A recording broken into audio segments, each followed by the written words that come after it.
Kita berlari dan teruskan bernyanyi.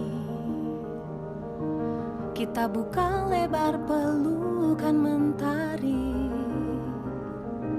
Bila ku terjatuh nanti, kau siap mengangkat aku lebih tinggi.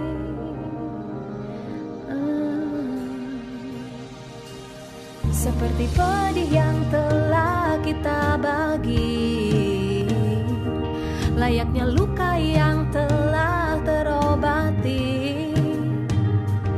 Bila kita jatuh nanti, kita siap untuk melompat lebih tinggi.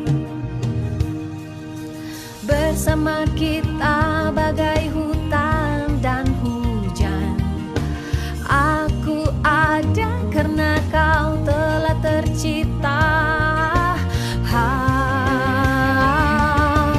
Ku petik bintang untuk kau simpan, cahayanya tenang, berikan kau perlindungan sebagai pengingat teman, juga sebagai jawaban semua tantangan.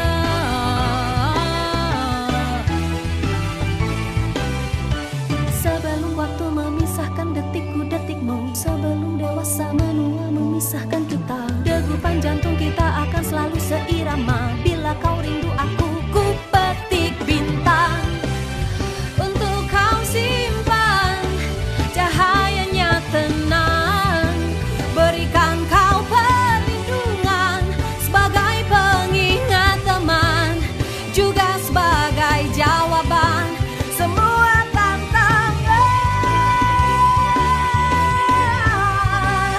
Ku petik bintang, cahayanya tenang, berikan kau perlindungan sebagai pengingat teman, juga sebagai jawaban semua tantangan.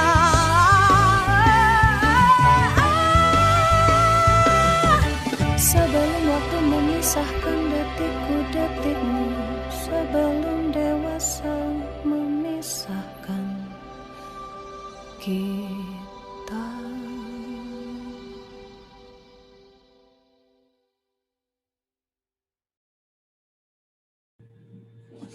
Oke.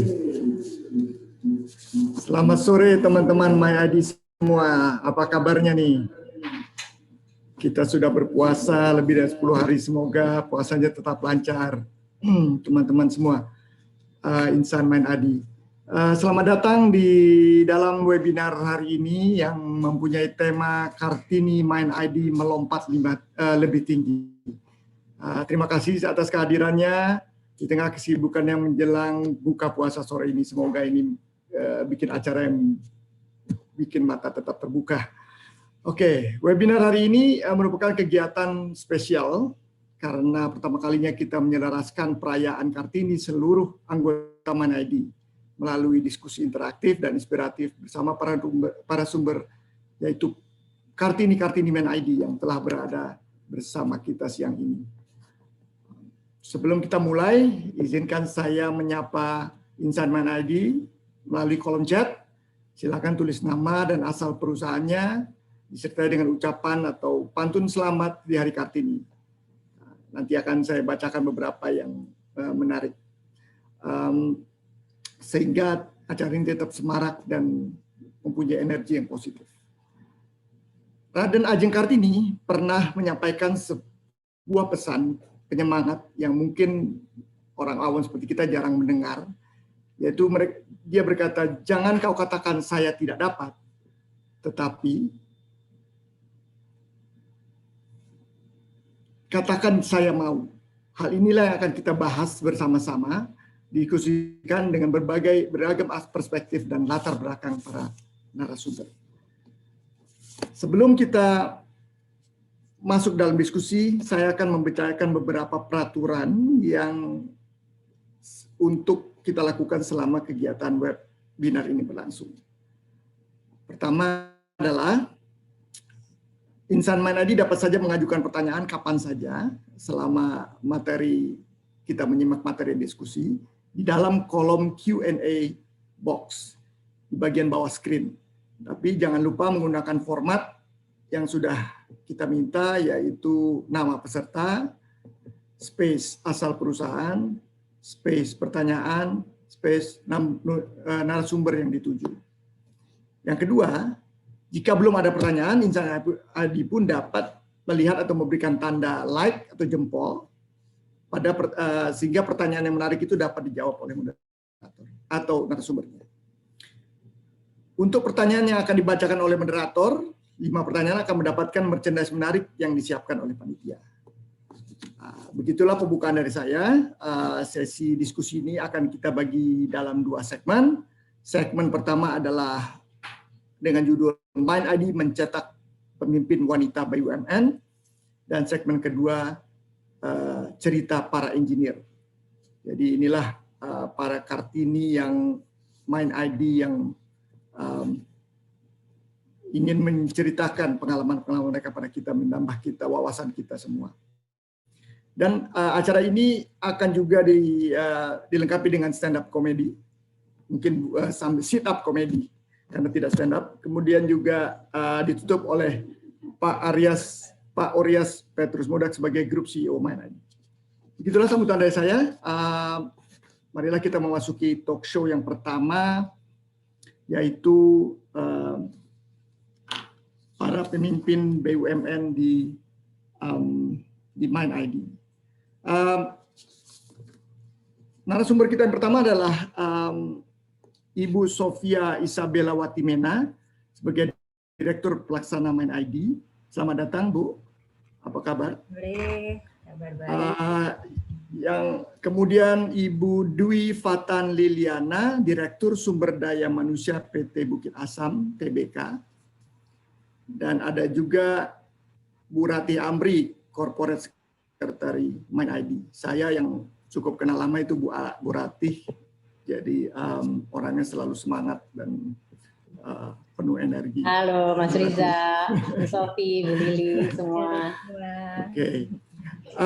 Oke, kita mulai saja.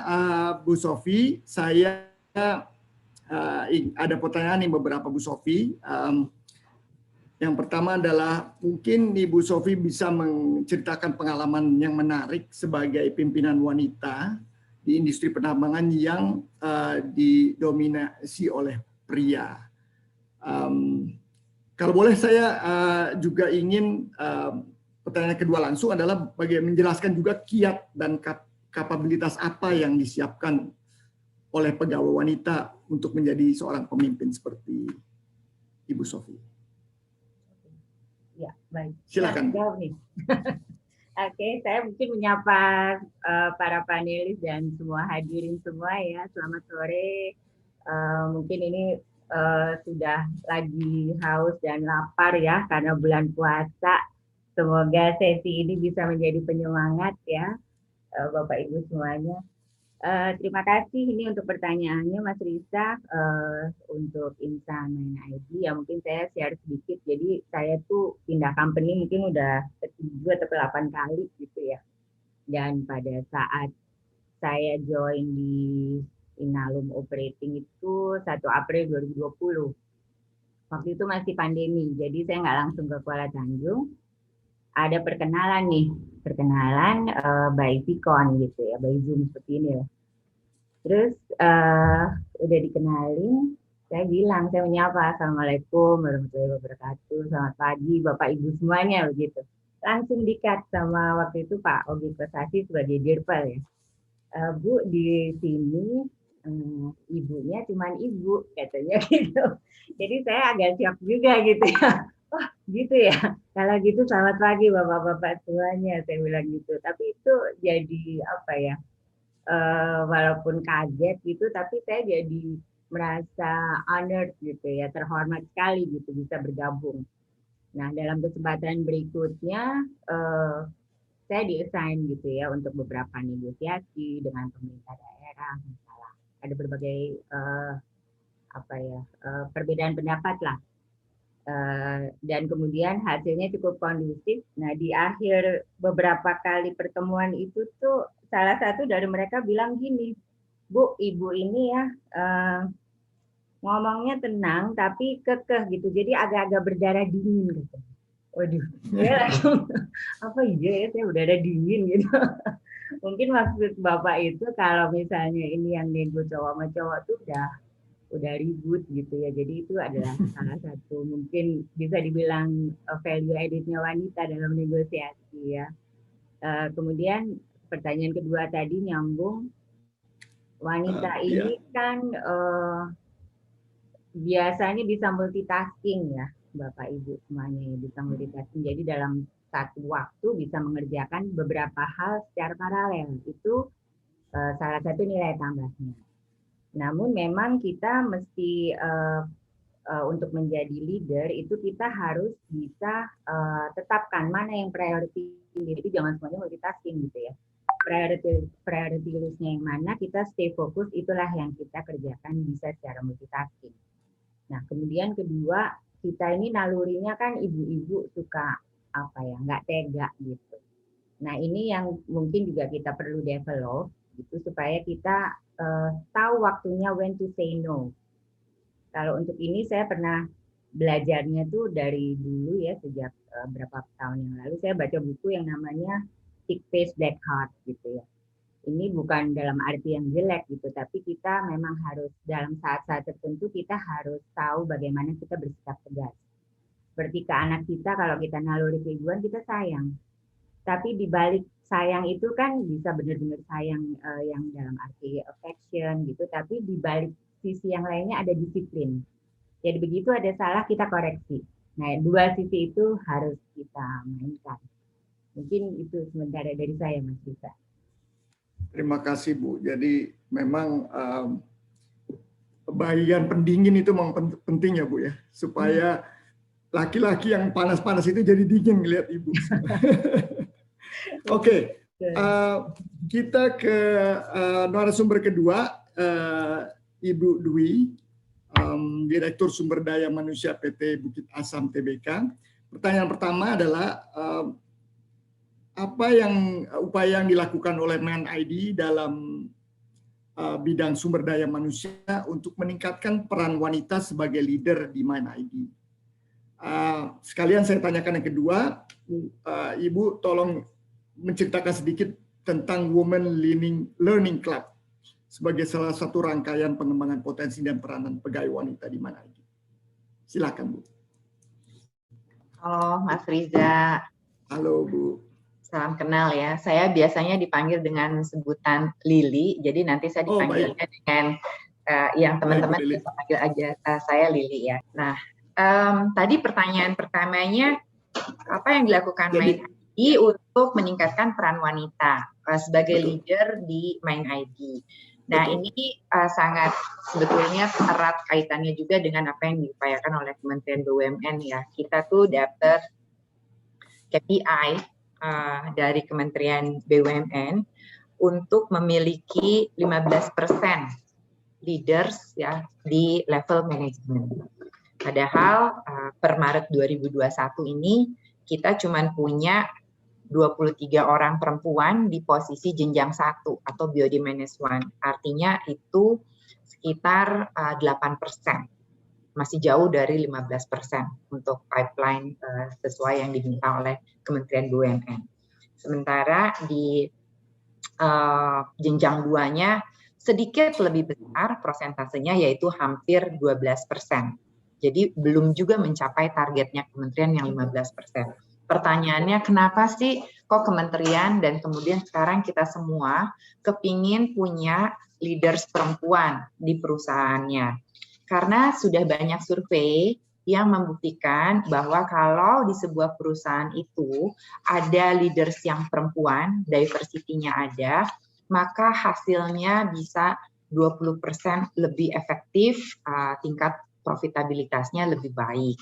Ya, kemudian kita lihat sekarang di COVID pandemi ini, ya, surveinya bilang bahwa memiliki leaders perempuan di saat krisis itu terbukti lebih efektif daripada leaders yang laki-laki.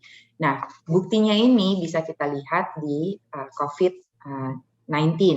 Negara-negara yang memiliki pemimpin perempuan seperti New Zealand, kemudian Finland, Taiwan, gitu ya, Jerman, dia jauh lebih baik dalam memanage, mengelola COVID-19 di negaranya dan dianggap sangat berhasil gitu. Nah, oleh karena sudah banyak survei dan sudah banyak buktinya dan juga ada KPI-nya dari Kementerian BUMN, maka kita lebih semangat lagi ya untuk mengembangkan dan memastikan bahwa pegawai-pegawai perempuan di lingkungan grup MindID itu mendapatkan kesempatan secara profesional karirnya untuk bisa memaksimalkan potensinya. Nah, ini masuk ke pertanyaannya Mas Riza yang kedua ya, tentang program Women's Learning Club. Ini saya bisa dibantu share screen-nya atau gimana ya? Karena ini Women's Learning Club ini ada posternya nih ya. Ini sebuah cita-cita atau inisiatif yang saya sangat apresiasi sekali yang munculnya dari teman-teman perempuan di MindID dan di seluruh grup MindID ya, mengusulkan kita bikin klub dong. Untuk apa? Untuk membangkitkan motivasi ya dan menginspirasi teman-teman yang berkarir di grup kita supaya profesionalismenya bisa terjaga seperti apa. Kemudian kita bisa bersinergi antar perusahaan, antar divisi, antar satuan kerja, saling sharing. Apa sih yang terjadi di tempat lain? Kita bisa bikin inisiatif apa? Kita bisa lakukan dengan yang terbaik, caranya bagaimana. Dan ini juga bisa menjadi sarana supaya kita bisa lebih accountable. Namanya tadi Bu perempuan ya, Bu Sofi bilang, perempuan tuh pinter multitasking. Jadi yang ngurus rumah iya gitu ya, ngurus urusan pekerjaan di kantor iya, terus kadang-kadang ngurusin keluarga besar ya, ada orang tua, ada adik mungkin gitu ya, siapa juga semua diurusin. Nah, ini gimana nih supaya semua urusan ini bisa dikerjakan dengan baik dan tuntas sebagai bentuk dari accountability kita ya, sebagai seorang ibu, sebagai seorang anak, sebagai seorang kakak atau adik, tapi juga sebagai seorang pegawai di perusahaan tempat kita bekerja. Nah, klub ini juga nanti akan membantu teman-teman gimana caranya supaya bisa going extra miles. Tentu kalau udah banyak banget tuntutannya, ya ibu juga, ya guru juga nih sekarang karena anak-anak school from home gitu ya. Terus anak juga, pegawai juga, semuanya minta yang terbaik. Berarti kan semuanya harus dilakukan dengan going extra mile. Nah, apa sih kiat-kiatnya, apa sih triknya, bagaimana kita bisa memaintain, mengelola energi, ya, supaya kita selalu dalam kondisi terbaik kita dan mampu untuk melakukan semua pekerjaan itu tadi. Maka kita bikin ini klubnya, ya, dari Women for Women, supaya kita saling support dan kita jadi kuat. Nah, ini teman-teman udah bikin kalender aktivitasnya di sepanjang tahun 2021 ini, yang rencananya nanti di bulan Mei, 1 bulan dari sekarang, akan ada sesi coaching pertama. Jadi welcoming sekalian sesi coaching. Pasti ya banyak dari kita, dan menurut saya mentor coaching itu dalam hidup ini sangat perlu, itu karena kadang-kadang ada hal-hal yang sebetulnya mungkin kita tahu jawabannya apa, tapi kita butuh penguatan. Kita butuh teman untuk bertanya, kita butuh teman untuk mendengarkan, gitu, sekedar mendengarkan. Nah, ini bulan Mei kita akan lakukan coaching, lalu Juni akan ada sesi yoga, yang senang yoga kita bisa yoga bareng, kemudian di akhir bulannya kita akan kenalan sama perempuan-perempuan hebat di eksekutif level, dan ini mungkin bukan cuma dari grup MindID, tapi juga dari luar ya, supaya kita juga bisa tahu apa sih tantangan yang dihadapi oleh mereka dan bagaimana mereka mengatasi tantangan itu. Di bulan Juli ada sesi Pilates, ini juga kita bisa Pilates bareng-bareng dari tempat masing-masing.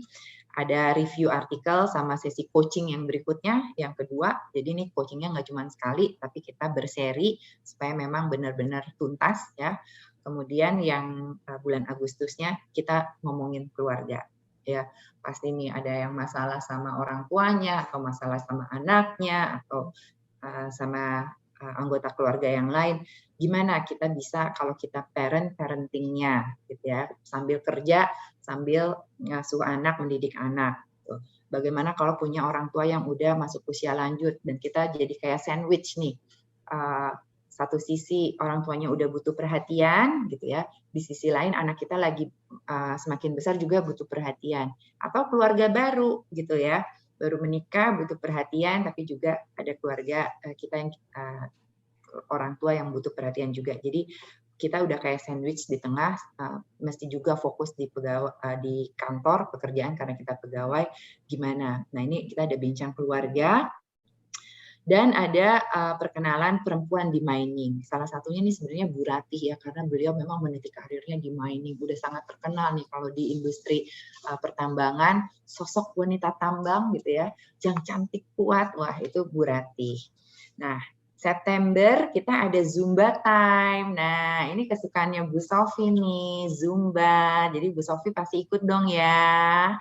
Nah, setiap bulan ini ada sesi coachingnya lagi, sambil review artikel lagi, kita bahas artikel-artikel terkait dengan peran perempuan ya dalam kehidupan. Dan di Oktober kita ada pelatihan mindfulness ya.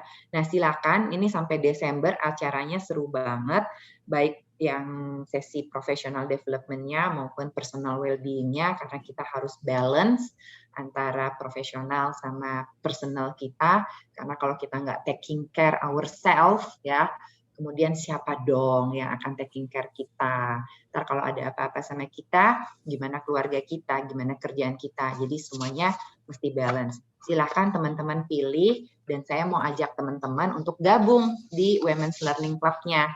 Nah, siapapun boleh ikut kalau dia perempuan. Ya, jadi Mas Riza mohon maaf. Saya nggak qualify dong Bu ya. Padahal saya mau daftar Zumba loh Bu. Iya, Mas Riza ganti nama dulu jadi Reza. Iya, itu dengan senang hati nanti kita buka. Boleh, silakan daftar. Baik, Terus Bu, harus mau memiliki antusiasme belajar yang tinggi. Ya, kita sama-sama belajar bareng di sini dan kita komit untuk mau mengikuti rangkaian aktivitas di Learning Club-nya.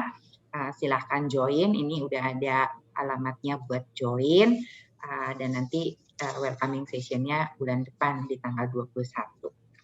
Mungkin dari saya itu ya Mas Riza, ini upaya yang kita lakukan untuk bisa menggerakkan teman-teman perempuan di grup Mind ID. Ya, terima kasih Bu Lili. Wah, menarik sekali Bu. Jadi memang tadi beberapa kali Ibu bilang kata-kata balance. Jadi saya juga dari keluarga yang orang tuanya dua-duanya bekerja. Saya kalau pulang ke rumah, kadang-kadang ibu saya belum pulang kerja. Jadi pas pulang dia harus make sure makanan sudah rapi, anak-anak sudah kerjain PR, semua segala macam. Jadi ya saya rasakan lah. Saya appreciate sekali Kartini di Mind ID terutama. Selanjutnya mari kita bincang-bincang dengan Ibu Ratih Amri sebagai Senior Vice President Corporate Secretary Mind ID. Bu Ratih ini selalu seger dan semangatnya selalu tinggi nih Bu Ratih. Terima kasih. Bu Ratih, tolong jelaskan bagaimana peran penting kehadiran wanita di dalam industri tambang yang didominasi oleh kaum Hawa. Kaum Adam. Terus yang pertanyaan kedua, ceritakan sedikit pengalamannya mengenai sebagai ujung tombak komunikasi di industri pertambangan, Bu Ratih. Itu dua pertanyaan. Mas Riza, terima kasih pertanyaannya. Pertama-tama saya ingin menyapa semua yang dalam webinar ini, terutama dari para panelis yang ikut hadir, Bu Sofi, Bu Lili. Ini suatu kehormatan untuk saya berbagi panelis bersama dua wanita hebat ya, yang menjadi inspirasi banyak teman-teman kita. Nah, kalau bicara tambang itu selalu saya excited ya. Saya jatuh cinta dengan dunia dan sektor pertambangan ini sejak 15 tahun lalu ya, kurang lebih saya masuk dunia pertambangan secara lebih dekat. Kalau sebelumnya saya bekerja di law firm itu punya klien-klien yang di dunia pertambangan itu seperti kayak scuba, melihat dari kejauhan ya, belum menyelam gitu ya. Tapi kemudian begitu masuk ke perusahaan pertambangan, itu benar-benar bisa melihat betapa memang nih nggak heran kalau dia male dominated sector. Mengingat memang dari mulai kegiatan pertambangannya, melanjutkan ke processing, melanjutkan kepada penjualan dan sebagainya, itu memang dituntut dituntut untuk bekerja extra mile sejak awal. Karena kita bekerja di pertambangan itu 24 jam. Mulai dari kita menambang, tadi saya barusan diingatkan kembali mengenai kegiatan pertambangan karena hari ini saya berada di Pomala dan melakukan tur pertambangan, processing, sampai kepada gudang penyimpanan barang yang sudah siap untuk dikirim. Jadi ini kembali mengingatkan saya betapa memang dunia pertambangan ini dunia yang sangat dekat dengan pria gitu ya, kaum Adam. Namun saya juga melihat tadi disampaikan oleh Bu Sofi, oleh Bu Lili juga mengenai karakter atau nature dari wanita yang multitasking, yang tadi cenderung untuk nggak tegaan. Kalau saya mungkin menerjemahkan dengan mempunyai kadar empati yang lebih tinggi barangkali ya, bukan pria enggak, tapi mungkin kadar empati wanita itu karena mungkin ada lebih kepada perasaan, kepada sentimen, kadar melankolik sometimes gitu ya. Tapi positif side-nya adalah empati levelnya tinggi. Dan juga tadi kalau saya lihat mengamati kegiatan pertambangan itu, setiap aspek pertambangan itu memang sebenarnya membutuhkan sentuhan wanita nih, membutuhkan karakter yang tadi, yang multitasking, yang empatinya level tinggi. Karena stakeholders pertambangan itu luas sekali dan semakin ke sini tuh sifat yang non teknis menjadi lebih penting. Kalau dulu mungkin fokus dari pertambangan mulai dari tambangnya sampai ke smelternya itu lebih ke teknis ya, isu-isu teknis. Tapi makin ke sini dengan adanya mungkin desentralisasi, kemudian juga nih demokratisasi, jadi setiap level pemerintahan itu stakeholdersnya juga semakin luas. Isu-isu non teknisnya semakin banyak. Jadi kalau ditanya peranan penting wanita, itu saya meyakini, tadi Bu Lili sudah sampaikan, survei juga sudah membuktikan bahwa memang pemimpin wanita itu bisa meningkatkan efisiensi, effectiveness, dan tingkat keberhasilan.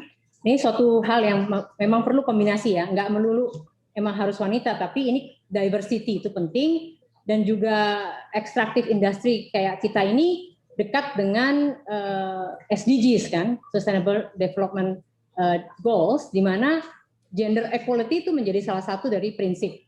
Jadi saya memperhatikan dari pengalaman sendiri, kemudian juga berkembangnya tadi yang si isu-isu teknis menjadi lebih banyak non teknis, berkarakter dengan karakter wanita, kemudian juga extractive industry sendiri, itu semakin memang peranan wanita tuh menjadi semakin penting, gitu.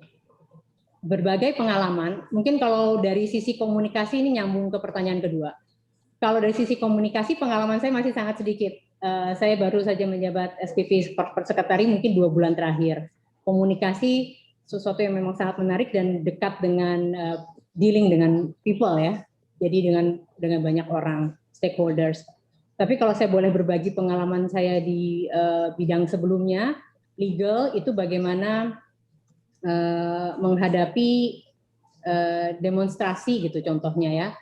Di mana sudah waktu itu pengalaman saya masuk dalam satu keadaan demo udah 11 hari nih dan kita nggak tahu mau berakhir kapan gitu ya. Kemudian di hari yang ke-11 itu saya ingat sekali direksi sudah panjang dan banyak berdiskusi dengan pihak counterparty sampai dari malam pagi lanjut, jadi sudah cukup exhausted. Di satu titik mereka bilang oke, kita batasi jam 12 ini, kalau tidak bisa dapat kesepakatan dengan counterparty yang melakukan demo, kita katanya harus melakukan terminasi mungkin sampai 1.000 karyawan, dan itu dampaknya besar sekali. Dan di detik-detik terakhir menuju ke jam 12, dikirimlah saya untuk duduk dengan pemimpin dari counterparty ya.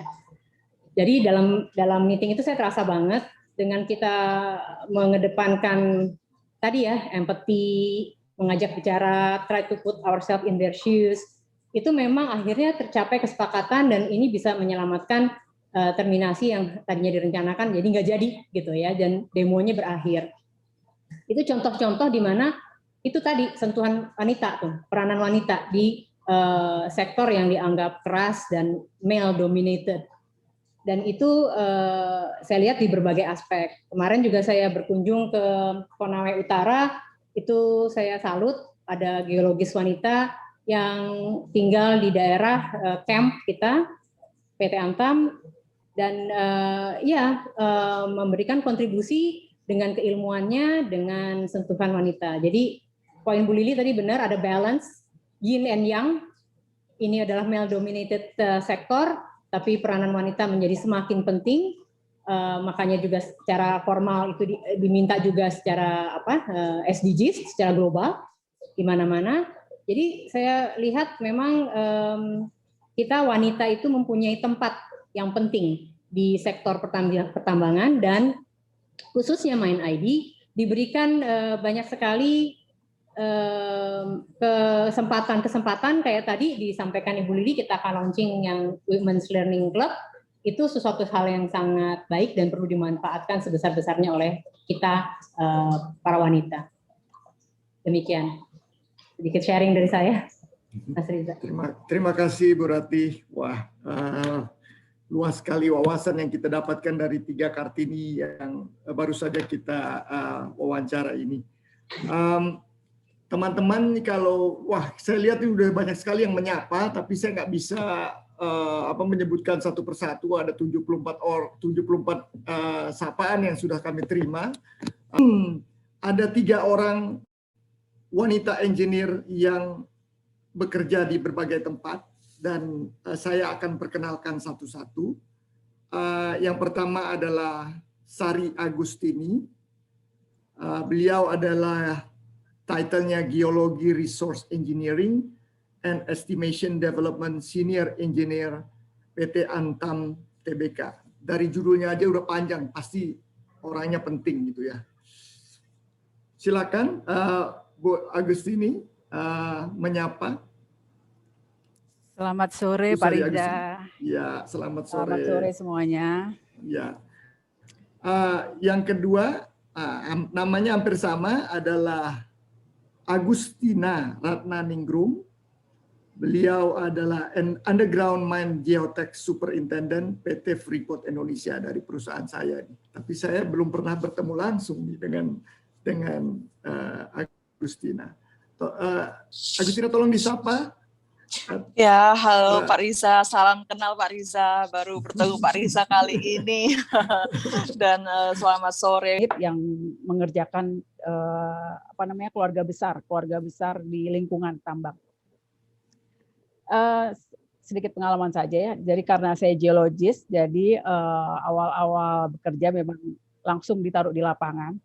Ditaruh di lapangan itu kebetulan waktu itu pertama kali lokasi yang saya datangi adalah di Pegunungan Selatan di daerah Pekalongan.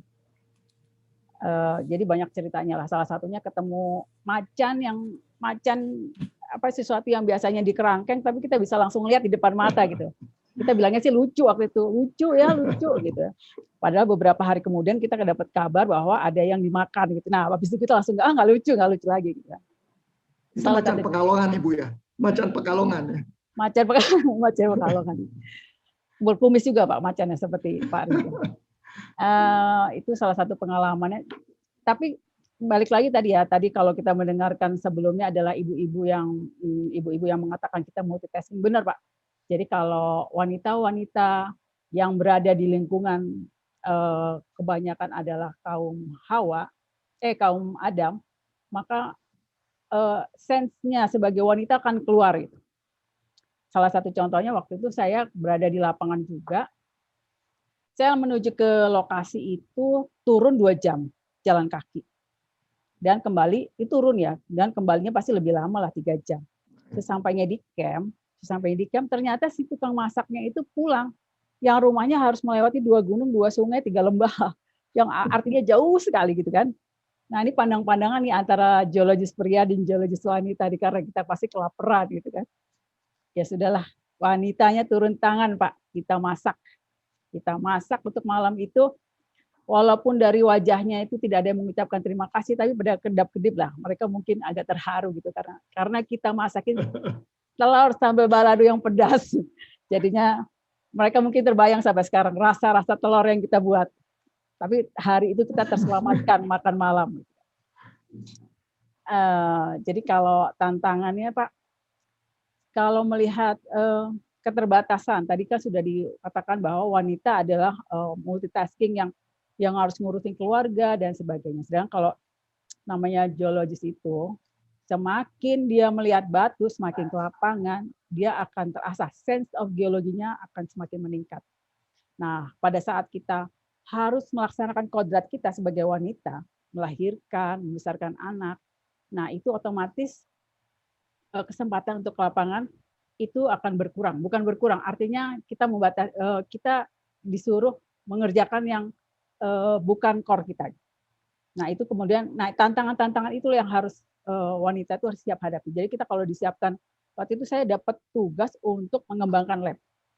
Yang ilmu saya itu hanya sekitar 30%. Tetapi kita tidak boleh mengatakan tidak, karena itu adalah tugas dan alhamdulillah waktu itu berhasil ya mengembangkan lab. Jadi perusahaan sendiri sudah memberikan solusi-solusi berupa jalur karir untuk para wanita yang punya kompetensi-kompetensi untuk mengembangkan bukan hanya di core-nya saja, tetapi di luar core. Gitu Pak. Apalagi Pak pertanyaan Pak? Pertanyaannya, bagaimana secara pribadi mengatasi tantangan yang tadi disebutkan, dan dukungan apa yang diberikan perusahaan atas untuk membantu? Oke. Tadi sudah saya sepintas mengatakan bahwa perusahaan itu sudah membuatkan jalur karir, Pak. Itu salah satunya. Kemudian kalau tantangan itu sebenarnya wanita walaupun tidak bisa ke lapangan, yang seperti tadi saya bilang, kalau contohnya geologis, dia bisa mempelajari sesuatu yang lain yang di luar core-nya. Dan kita harus siap, tidak ada kata-kata tidak siap. Siap bos gitu kan. Pertama kali itu dulu supaya energi positifnya keluar semua.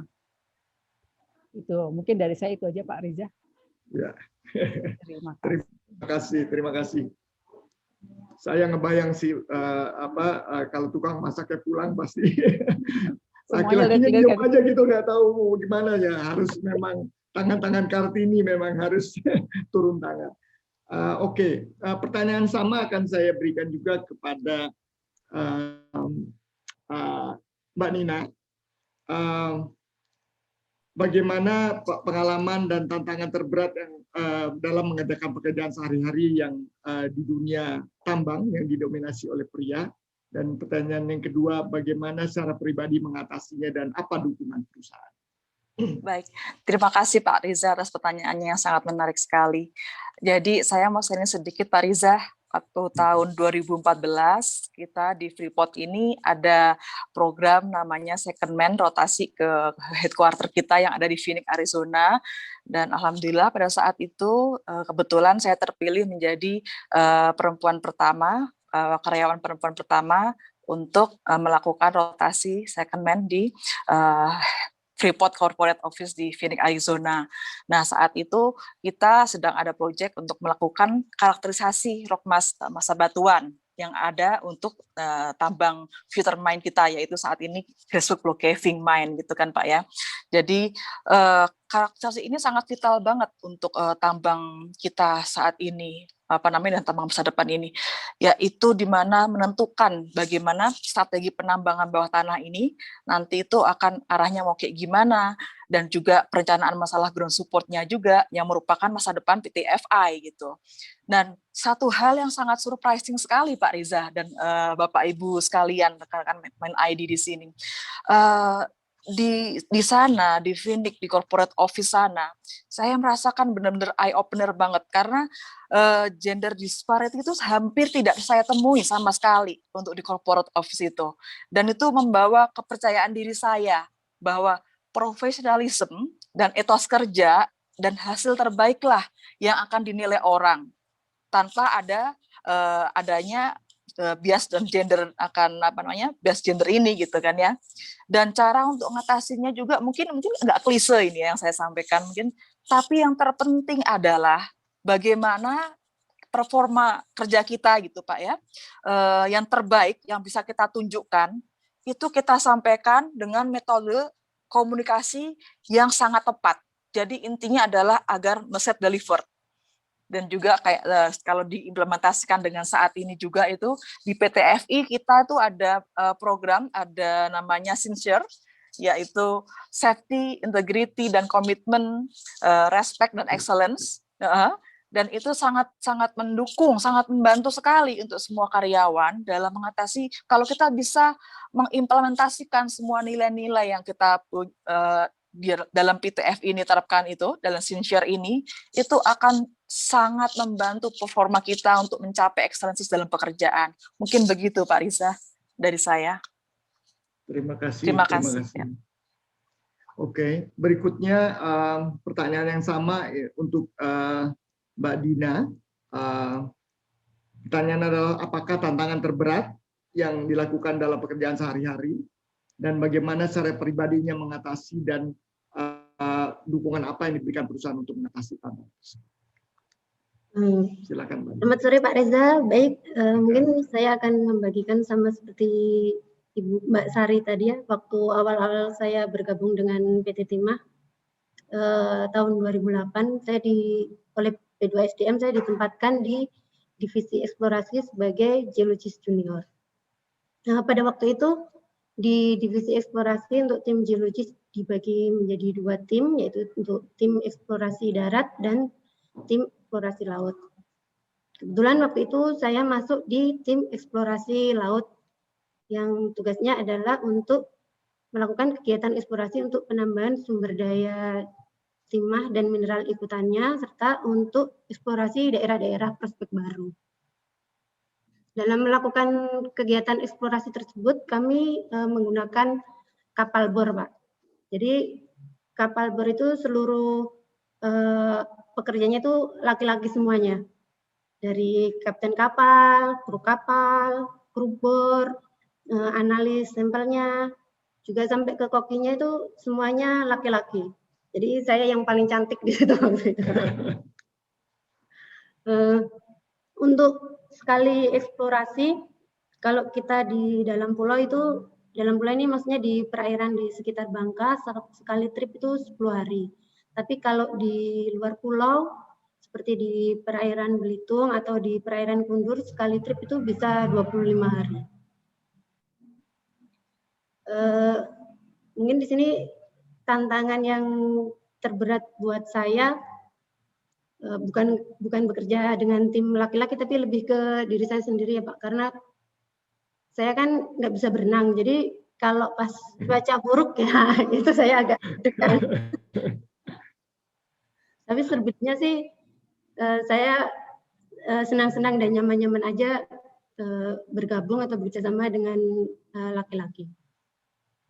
Mungkin itu aja dari saya, Pak. Dukungan apa yang diberikan perusahaan, Bu, atas pekerjaan itu? Kalau dari dukungan perusahaan sendiri sih sebenarnya dari kawan-kawan satu tim juga memberi dukungan penuh kepada saya, sehingga saya lebih tahu jadi di kapal itu nantinya gambarannya seperti apa. Dari kawan-kawan, dari atasan langsung, juga dari kepala divisi waktu itu memberikan gambaran kalau di kapal itu seperti ini loh. Jadi ketika saya menghadapi langsung di kapalnya, saya jadi lebih tahu dan mau kemana gitu, lebih paham. Terima kasih. Memang saya bayangkan tiga Kartini engineer ini menghadapi situasi di mana kebanyakan laki-laki di sekitarnya dan harus mempunyai confidence yang tinggi gitu kan menghadapi laki-laki itu. Jadi lebih takut macan daripada laki-lakinya kan Bu. Tadi itu ada yang cerita macan. Terus lebih takut air daripada laki-lakinya tadi itu. Jadi menarik sekali cerita-cerita Kartini Mind ID. Ini saya ada pertanyaan terakhir saya tujukan untuk semuanya. Jadi untuk panelis yang segmen pertama dan panelis segmen kedua. Pertanyaannya begini. Bagaimana menjelaskan dari pengalaman pribadi atau makna pribadi, bagaimana memaknai pesan dari Kartini Jangan kau katakan saya tidak dapat, tetapi katakan saya mau. Nah, mungkin kita mulai dulu dari Ibu Dwi boleh? Ibu Lili, sorry. Ibu Lili boleh. Ya, makasih Mas Riza. Ya. Mestinya urut ini ya, senior Bu Ya. Sofi dulu ya. Nggak perlu urut. Nah itu gini, kalau ngomongin Ibu Kartini, waktu saya kecil ya, kalau ada perayaan Kartini di sekolah, terus yang perempuan pakai kebaya, sanggul Kartini gitu, terus bawa lilin sambil nyanyi lagu Ibu Kita Kartini. Karena kan bukunya judulnya Habis Gelap Terbitlah Terang, jadi simbolnya lilin. Nah, saya sementara memaknai hidup itu juga urip iku urup gitu ya. Hidup itu nyala ya, seperti Kartini membawa lilin itu nyala. Artinya apa sih? Hidup itu membawa manfaat. Nah, pertanyaannya sekarang kita mau membawa manfaat apa ya? Kan harus mulainya dari mau ya gitu. Nah, jadi kalau pertanyaannya Mas Riza tadi, pesan Kartini, jangan katakan saya tidak dapat, tapi saya mau. Kalau itu memang kita inginkan, datangnya dari dalam hati kita mau, ya, pasti kita akan bisa mewujudkannya. Apapun itu tantangannya, apapun itu cobaannya, karena kita memang mau, pasti akan kita cari solusinya. Pasti kita akan hadapi tantangannya, karena kita memang sungguh-sungguh menginginkannya dari lubuk hati kita yang terdalam. Tetapi kalau itu bukan sesuatu yang kita mau, apakah itu karena harus gitu ya, karena ya apalagi kalau karena harus ya, pasti nanti ya karena harus ya seadanya aja gitu kan. Kalau nggak bisa ya bilang nggak bisa. Jadi nggak dapat, nggak bisa karena terpaksa, bukan karena mau. Oleh karena itu saya senang Kartini berpesan, jangan kau katakan saya tidak dapat, tetapi katakan saya mau. Karena kalau mau, pasti kita akan bisa mewujudkannya. Pasti kita akan bisa menghadapi tantangan dan cobaannya. Terima kasih, Bu Lili. Jadi memang harus dari dalam ya, harus dari dalam kita mau dan kita bisa. Silakan Bu Sofi, mungkin ada pandangan Ibu mengenai pesan dari Bu Kartini. Ya, terima kasih. Kayaknya jawabannya Bu Lili sudah mewakili kita semua. Cuman mungkin kalau boleh sharing ya. Kalau saya tuh role model saya tuh almarhumah ibu saya ya.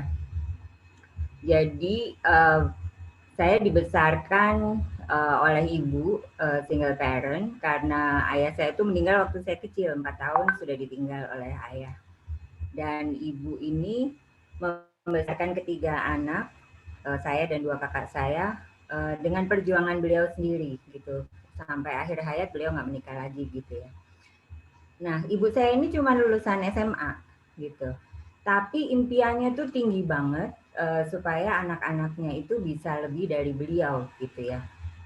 Dan itulah yang kerja keras, extra mile gitu ya, yang beliau tanamkan dan tidak memanjakan kami. Jadi contoh saya tuh sebelum kuliah selesai udah diterima kerja gitu ya, waktu itu di KAP, di Kantor Akuntan Publik.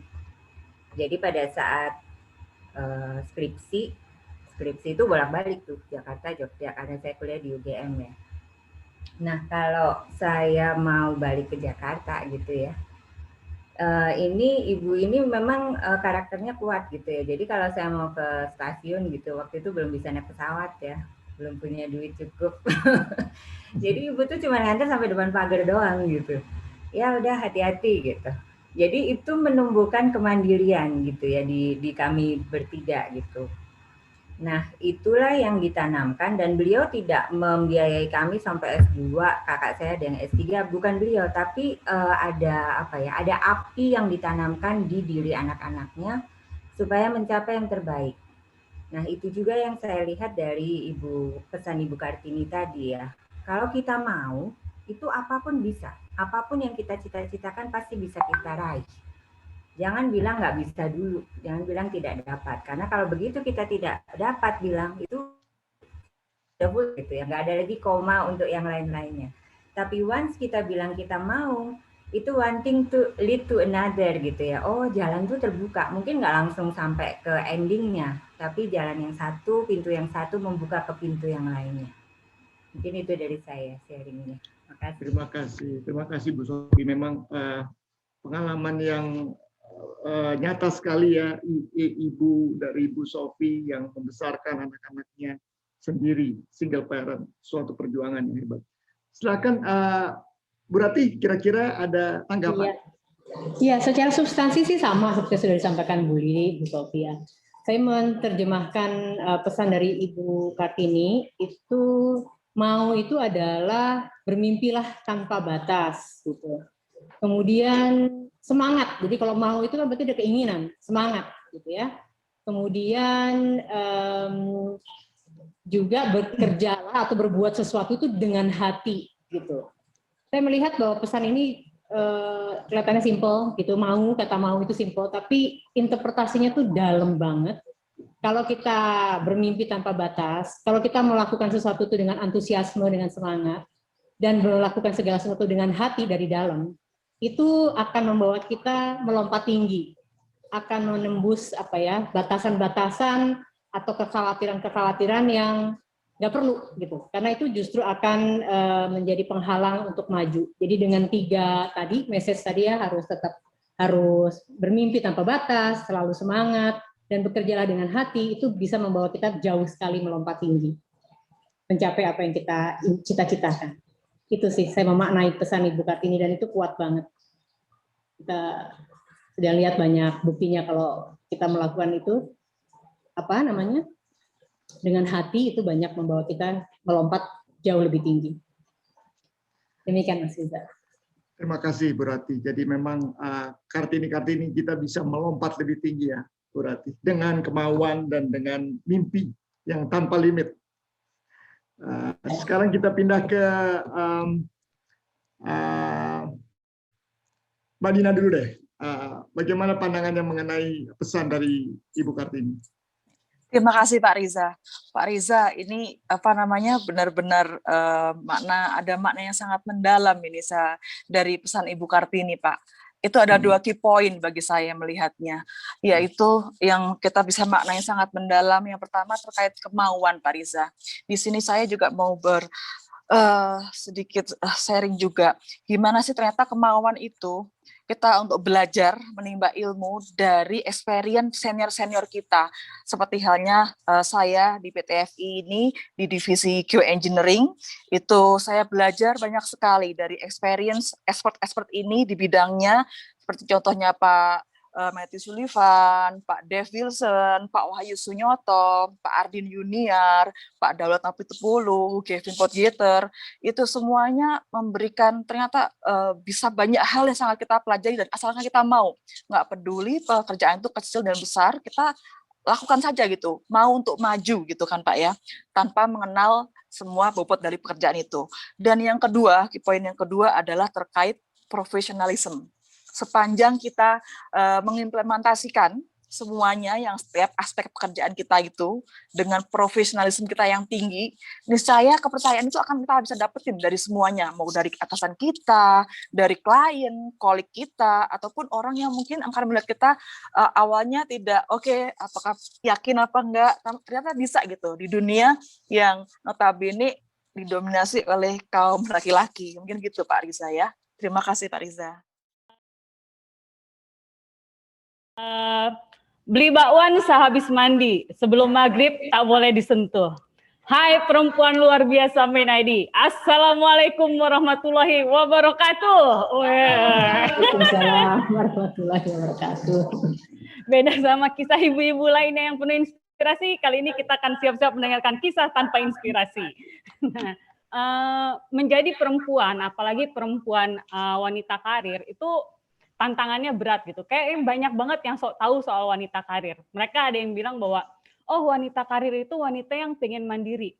Padahal nggak selalu gitu. Kita sebagai wanita karir nggak cuma pengen mandiri, tapi juga pengen BCA, BNI, BRI, semua penuh gitu. Jadi yang kita pentingin itu isinya gitu. Jadi bukan cuma mandiri doang gitu. Kita juga pengen BCA, BRI, BNI keisi gitu. Terus kita juga dituntut nih sebagai wanita karir tuh harus work-life balance kayak gitu. Kenapa perempuan doang gitu? Padahal kita tuh nggak pengen work-life balance, yang kita pengen itu account balance. Jadi kita pengen rekening kita keisi. Karena kalau rekening keisi, kelar masalah dunia. Yang tadi Bu Lili sebut sandwich generation, nggak ada Bu kalau rekening kita keisi Bu, gitu kan. Keisi penuh gitu kan. Dan itu makanya saya nggak suka banget ada orang yang bilang money cannot buy happiness. Itu pasti belum pernah ngerasain nggak punya duit. Jangankan ya, kalau nggak punya duit, jangankan buy happiness ya, Bu Ibu, Bapak-bapak, buy happy meal aja nggak bisa gitu. Jadi nggak bener itu semua. Nah, tadi cerita Bu Nina kan dia geologis di bawah tanah gitu kan. Enak tuh Bu di bawah tanah, Bu nggak kena nyinyiran tetangga. Kalau misalnya di bawah kan paling ketemunya cuma batu, ular, cacing gitu kan, nggak ketemu netizen gitu. Nah, waktu itu saya pernah kan Pak Riza ke tambang bawah tanah Freeport, ya kan, underground Freeport. Di tambang bawah tanah itu ada ini ya Pak Riza ya, ada masjid dan gereja yang sebelahan ya. Jadi masjid dan gerejanya tuh bersebelahan. Jadi waktu itu kami makan siang di dekat meja masjid dan gereja itu, terus saya lihat gitu kan, wah gitu kan, masjid dan gereja bisa berdampingan di bawah tanah. Tapi kenapa saya dan pacar saya susah berdampingan di atas tanah kayak gitu tuh kepikiran gitu. Kok bisa gitu. Wah, itu emang pacar saya sih yang ngadi-ngadi Pak Riza. Emang ada pacar saya. Jadi bukan sekali dua kali. Saya pernah ngajak pacar saya, ayo dong gitu. Kita halalin hubungan kita aja. Kan biar uhti gitu Pak Riza kesannya, halalin hubungan kita gitu. Terus pacar saya jawab, ya udah ayo kita halalin pekan depan. Saya udah girang dong, ayo dihalalin, siap pekan depannya. Saya pikir saya dibawa ke KUA, ternyata saya dibawa ke MUI. Jadi saya kayak kornet bansos gitu ya. Jadi ini apa? Kok dihalalinnya di MUI? Apa saya kornet bansos? Apa gimana gitu? Tapi oke, emang begitulah kesan-kesannya jadi perempuan, wanita karir di dunia tambang. Balik lagi ke tema kita ya kan. Jadi perempuan dipandang sebelah mata oleh kaum laki-laki. Belum lagi tadi juga saya baca di kolom pertanyaan, bukan cuma laki-laki tapi juga perempuan. Perempuan juga kadang nyinyir, harusnya kan support, woman support woman gitu. Jadi kalau ada wanita yang mendapatkan karir lebih tinggi itu harusnya kita seneng gitu. Ini enggak gitu. Ini malah kita disinggung-singgung gitu. Padahal kan mengejar karir itu hal yang positif kan ketimbang ngejar suami orang gitu kan. Ini kan ngejar karir gitu. Ngejar karir gitu. Tapi kita udah ngejar karir jadi jomblo salah, jadi single parent salah gitu kan. Jadi kayak serba salah gitu. Padahal gini, seperti tadi kata Bu Sophie gitu kan. Orang tua kita itu nyekolahin kita tinggi-tinggi sebagai perempuan memang untuk jadi orang sukses, bukan jadi orang ketiga. Jadi itu emang harus nggak salah kita jadi orang sukses sebagai perempuan. Makanya nih Pak Riza saya itu bercita-cita banget. Saya ngumpulin uang sebanyak-banyaknya gitu kan ya. Ibu ngumpulin uang sebanyak-banyaknya. Nanti kalau saya punya rumah gitu, saya mau bangun rumah 3 tingkat terus pakai lift gitu, pakai lift elevator gitu kan. Terus nanti kalau ada tetangga saya ngomong gitu, karena ketika karir saya melejit, ke tetangga saya ngomong nyamperin gitu kan, kamu percuma sukses tapi nggak becus jadi ibu rumah tangga. Saya bisa samperin, ibu jaga ya omongannya, di rumah saya nggak ada tangga, adanya lift kayak gitu. Jadi saya ibu rumah lift. Oke, mungkin gitu aja Pak Riza, terima kasih. Terima kasih Mbak Gusti, lucu sekali. Saya mau tanya, itu emang kalau benar sih kalau nggak ada uang nggak ada uang di rekening nggak bisa beli kacamata yang lucu deh itu, kayak bagus sih kacamatanya. Aduh, jadi terpuji nih kacamatanya. Oke, terima kasih. Semoga mata kita tetap terbuka karena cerita-cerita lucu dari Mbak Gusti tadi. Selanjutnya kita akan ada sesi tanya jawab peserta dengan narasumber. Mungkin saya akan minta dari panitia pertanyaan-pertanyaan yang sudah kita sortir untuk ditanyakan kepada narasumber.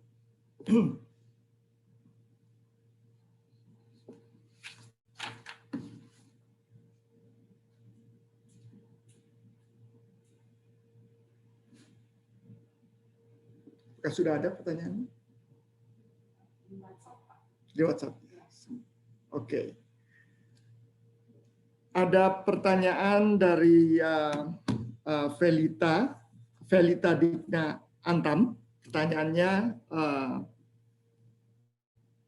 nowadays salah satu isu yang cukup menarik tentang perempuan adalah women support women.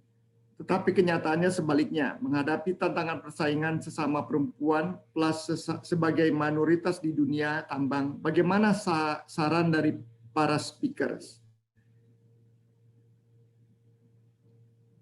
Terus pertanyaan yang kedua, apakah para panelis pernah mengalami berada di kondisi kerja yang masih kental nuansa diskriminasi gendernya? Bagaimana panelis menghadapi situasi tersebut? Ketiga adalah bagaimanakah caranya untuk mempersiapkan perempuan menjadi lebih kompetitif di era Human Resource Industry 4.0? Pertanyaan saya, apakah ada ditujukan pada panelis tertentu atau semua panelis di sini? Semua ya? Oke, mungkin kita coba dari segmen yang pertama. Pertanyaannya saya akan ulang lagi. Yang pertama, menghadapi tantangan persaingan sesama perempuan plus sebagai minoritas di dunia tambang, bagaimana saran dari speaker untuk menghadapi perempuan support, women support women? Mungkin dari Ibu Lili.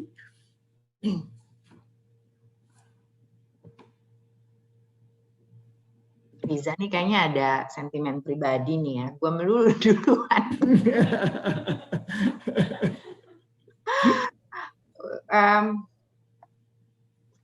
Women support women. Tadi pertanyaannya gimana? Ya nggak gimana-gimana ya, support aja gitu kan. Ya tadi ada yang bilang, tapi kan kenyataannya terus banyak yang suka malah saling menjatuhkan gitu ya. Iri kalau ada yang mendapatkan lebih ya. Ini mah jawabnya rumit karena itu mulainya dari mindset ya, kemudian mindsetnya juga bergantung pada nilai-nilai yang diyakini. Kalau saya gini, sebagai seorang yang beriman ya, kita semua udah tahu bahwa segala sesuatu itu pasti terjadi karena kehendaknya. Ya. Mau itu rezeki, mau itu apa, pasti karena kehendaknya. Kalau dia sudah menginginkan, ada kesempatan untuk kita, mungkin di tempat lain, mungkin di saat dan waktu yang berbeda. Nggak perlu kita saling menjatuhkan, nggak perlu kita ngomongin orang lain. Lebih baik kita lihat ke dalam diri kita, apa yang kita bisa lakukan berbeda dan lebih baik. Sehingga kalau kesempatannya datang, kita siap. Ya. Kalau kita kemudian mensupport teman kita, perempuan yang lain berhasil, kita ikut senang, kita jadi teman. Kalau kita jadi teman, kita bisa belajar dari dia yang berhasil. Tapi kalau kita malah menjatuhkan, kita dapat apa? Nggak dapat apa-apa. Ya kan? Resep keberhasilannya dia boro-boro kita dapetin. Waktu habis terbuang, energi habis terbuang untuk hal yang sifatnya tidak membawa manfaat. Tapi kalau kita support, kita dapat teman, kita dapat resep keberhasilannya dia, network kita bertambah. Ya. Nah, mulainya dari diri sendiri. Jadi udah, kita nggak usah pusing, mikirin orang-orang yang mungkin masih seperti itu atau berperilaku seperti itu. Kita lihat diri kita sendiri aja deh, dan kita mulai dengan diri kita sendiri aja deh. Kita mau jadi kayak gimana, kenapa itu kita lakukan, kenapa itu penting buat kita, kenapa kita pilih itu. Gitu Mas Riza. Ya, terima kasih Bu Lili. Tepat memang Ibu Lili untuk menjawab pertanyaan ini.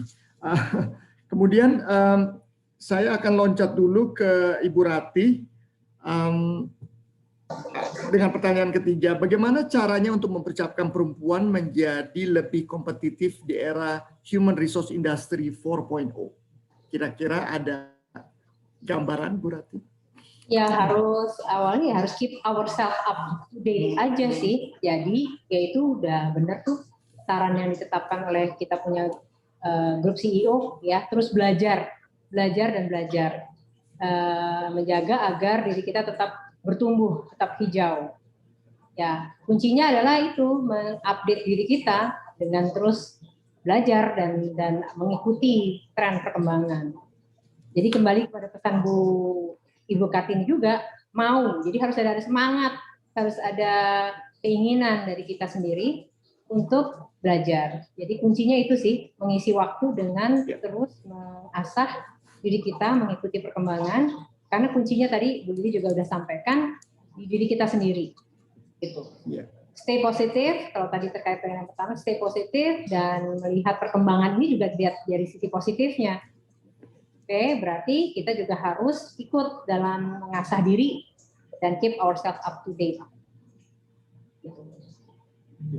Itu. Terima kasih, Mbak Rati. Saya ingin bertanya kepada para engineer wanita.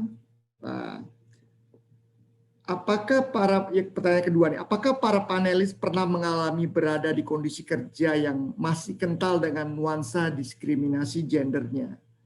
Bagaimana panelis menghadapi situasi tersebut? Silakan, yang mana dulu boleh.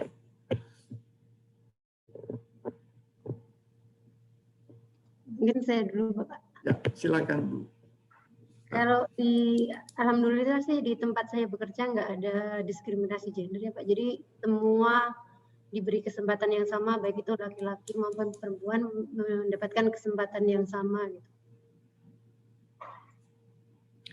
Jika misalnya pada situasi di mana Mbak bekerja terus ternyata ada perbedaan treatment begitu, apa yang kira-kira Mbak Dina lakukan? Mungkin saya akan lebih memotivasi diri saya, Pak ya. Jadi saya akan lebih mengembangkan diri saya. Jadi akan saya tunjukkan bahwa wanita itu juga bisa loh melakukan hal-hal yang dilakukan pria. Ya. Terima kasih.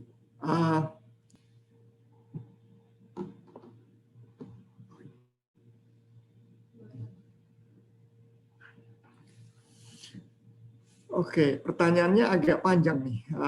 Oke. Ada stigma yang kuat tentang dunia pertambangan adalah dunia laki-laki, dan dalam perkembangannya teknologi menjadi salah satu enabler yang kuat untuk wanita dapat semakin berkontribusi di dalamnya.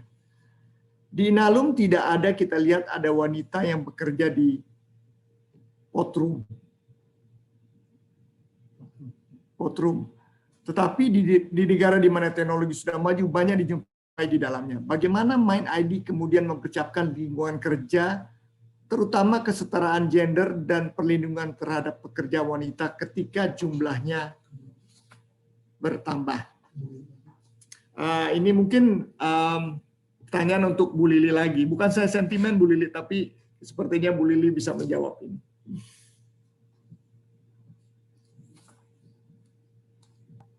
Maaf Mas Riza, saya ngaku lagi nulis jawaban ke teman-teman yang di Q&A. Tadi kalau nggak salah pertanyaannya Mas Daniel Utauruk ya. Apa Mas, boleh diulang lagi?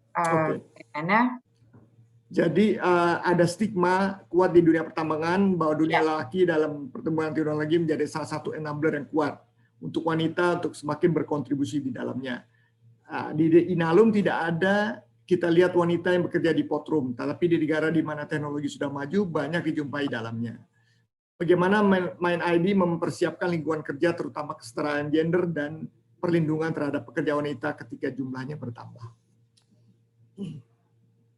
Oke, sebenarnya itu gampang ya. Apalagi sekarang direktur pelaksananya itu Bu Sofia. Nah, Bu Sofia Watimena. Masalahnya adalah mempersiapkan sehingga seluruh ekosistemnya siap. Kalau ada harassment gimana? Ya omongin. Ya, saya pernah kok pergi sama grup bapak-bapak ya, teman-teman di satu program itu laki-laki gitu ya. Kemudian kita belajar sebuah studi kasus, jawaban yang diberikan oleh sebuah kelompok dalam studi kasus itu sangat meremehkan perempuan. Saya marah di situ. Dan semua orang tahu saya marah di situ. Saya bilang itu jawabannya nggak benar, itu merendahkan perempuan, itu harassment. Nggak boleh menggunakan contoh seperti itu. Mereka kaget, tapi mereka paham kenapa saya marah, dan mereka sadar bahwa itu salah. Tapi kalau kita tahu ada yang salah, kita diem-diem aja, ya terus kapan berubahnya, kapan mereka tahu bahwa itu salah, kapan belajarnya. Siapa ya, Ibu Lili mungkin ya, atau bahwa kita sudah harus positive thinking, Pak. Teman-teman juga dikatakan bahwa jadi auranya juga sudah keluar nih semuanya, aura positive thinking kepada teman-teman, kepada siapa namanya, tim satu tim gitu kan di daerah-daerah yang pedalaman seperti itu. Jadi nggak cuma satu tim, tapi lingkungan akan memberikan feedbacknya sama, positif ke kita, Pak. Saya juga pernah tuh berada di lingkungan pedalaman gitu ya, perempuan sendiri dan temannya hanya ibu pemilik rumah. Yang sisanya bapak-bapak yang tidurnya karena nggak rumahnya hanya dapur, kamar ibu dan sisanya adalah ruangan besar gitu. Mereka tidur di situ. Memang terlihat bahwa kita pada saat kita memberikan aura positif, kita tidak tidak ngomong kemana-mana, kita bekerjanya profesional. Mereka juga akan mengasihkan feedback yang sama dengan kita. Mereka juga memberikan penghormatan. Jadi kalaupun kita dikasih suruh jalan 2 jam, sama kita, Pak. Jadi tidak boleh mengeluh dan tunjukkanlah dirimu kepada mereka. Itu aja sih, Pak. Terima kasih, Ibu. Selanjutnya, ini pertanyaannya lebih general. Saya mungkin akan tanya ke Ibu Rati dulu. Salah satu tantangan wanita dalam berkarir adalah manajemen waktu. Apa ada tips dari para panelis, saya tanya Bu Rati, mengenai cara mengatur waktu agar pekerjaan dan urusan keluarga bisa sama-sama di-cover dengan baik? Iya, mengenai waktu itu emang saya ingat grup CEO kita punya message tuh, yang tidak bisa kembali dan sangat berharga itu sebenarnya waktu. Jadi kalau memanage waktu mungkin kita harus pakai prioritas. Apa yang mau jadi fokus kita, apa yang ingin kita capai, apa yang perlu didahulukan. Karena kalau tidak menggunakan prioritas, itu bahaya.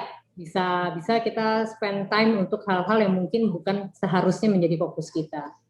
Nggak gampang, tapi perlu ada latihan untuk say no atau harus mengalokasikan waktu kita yang terbatas dan nggak bisa berulang lagi itu menjadi satu list of priority yang sungguh-sungguh disiplin dalam memprioritaskan hal-hal yang penting dan fokus. Itu sih, saya sendiri juga masih belajar tuh soal prioritas waktu is not easy, tapi harus mulai disiplin ke arah sana. Itu tips dari saya. Terima kasih. Terima kasih. Saya juga ingin tanya pertanyaan yang sama tadi ke Mbak Nina mengenai waktu, bagaimana manajemen waktu. Iya Pak, makasih Pak Riza pertanyaannya. Jadi kalau terkait hal ini, ternyata profesionalisme itu juga sangat berperan Pak Riza. Jadi saat kita dan fokus prioritas, seperti yang disampaikan oleh Ibu Rati, saat kita berada di kantor, full saat kita sedang bekerja itu kita harus totalitas banget dari jam 7 sampai ke jam 5 misalkan seperti itu memang harus full totali memang untuk semua effort yang ada kita fokus kita di sana. Saat sudah masuk ke dalam rumah, kita pulang ke rumah, kadang saya udah mulai stop misalkan tidak ada hal-hal yang urgent. Jadi kita nggak akan saling membiaskan mencampur adukan semua hal itu karena bisa jadi hal yang mengganggu rumah tangga juga, misalkan hal pekerjaan terlalu sering dibawa sampai ke rumah gitu Pak Riza ya. Mungkin seperti itu Pak Riza. Tetap fokus totally full effortnya di tiap masing-masing role-nya. Terima kasih Pak.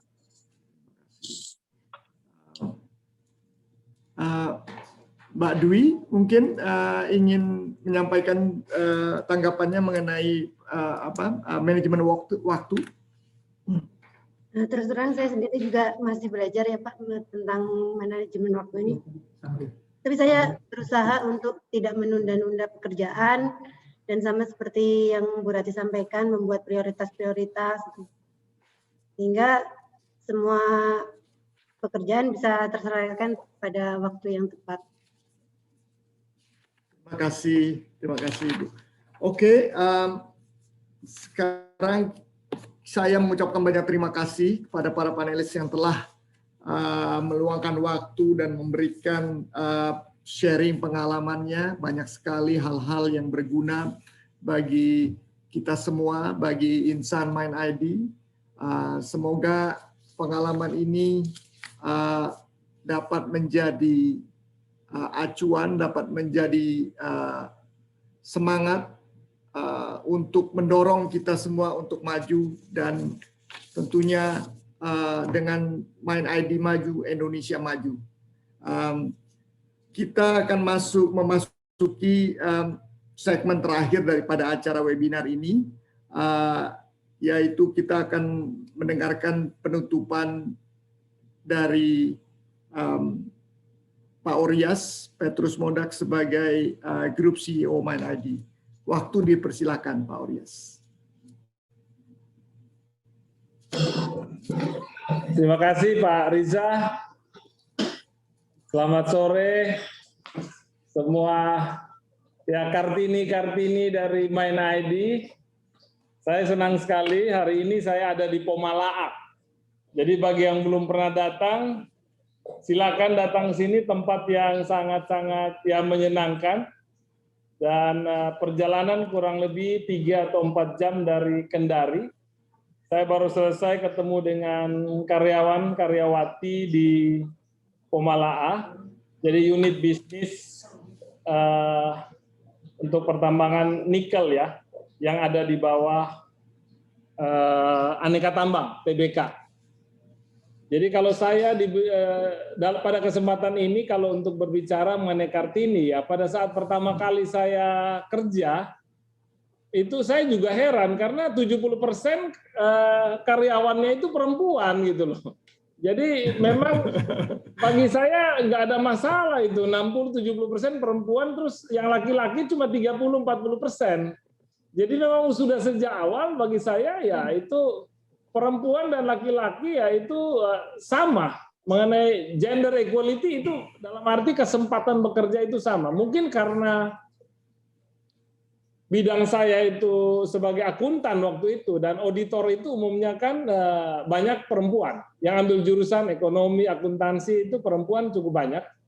Dan kebetulan pas waktu bekerja itu juga ya kebanyakan perempuan. Saya kerja waktu itu di Ernst & Young, dan itu sekitar 60-70% perempuan. Jadi kalau tim berangkat ke daerah, ya yang laki-laki tugasnya angkat komputer. Dulu komputernya itu kita bawa tuh desktop ya, bukan bawa laptop, tapi itu desktop Macintosh yang besar itu, dan kita laki-laki yang tugas ngangkut-ngangkut ya.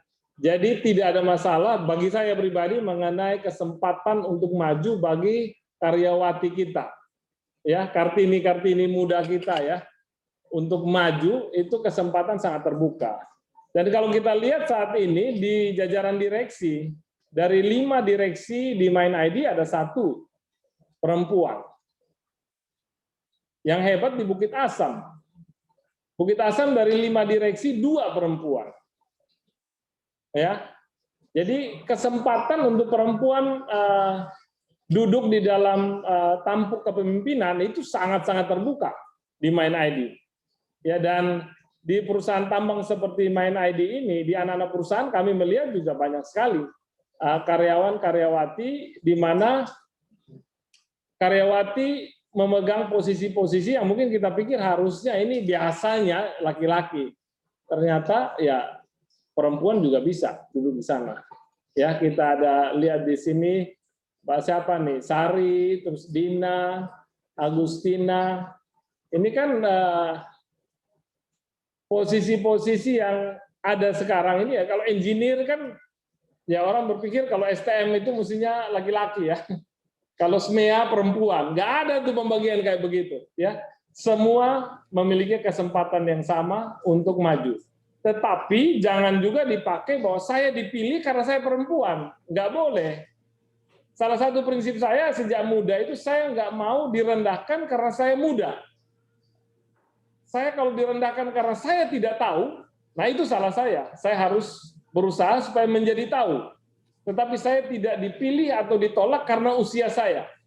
Begitu juga Anda harus berpikir bahwa Anda tidak dipilih atau ditolak karena gender, tetapi karena kemampuan. Nah, kita mengangkat direksi anak perusahaan, ya mengusulkan itu bukan karena gendernya, tetapi karena kemampuan.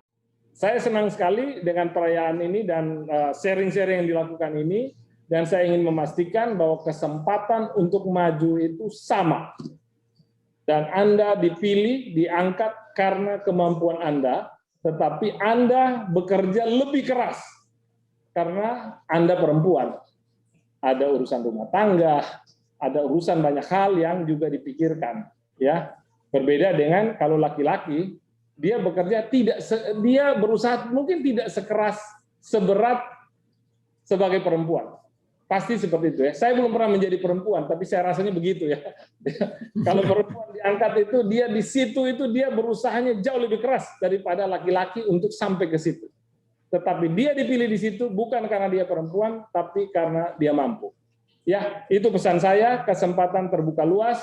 Terima kasih buat kontribusi dari teman-teman karyawati ya, grup MindID yang sudah berkontribusi sehingga kita bisa sampai pada posisi seperti sekarang ini karena kontribusi besar dari teman-teman semua.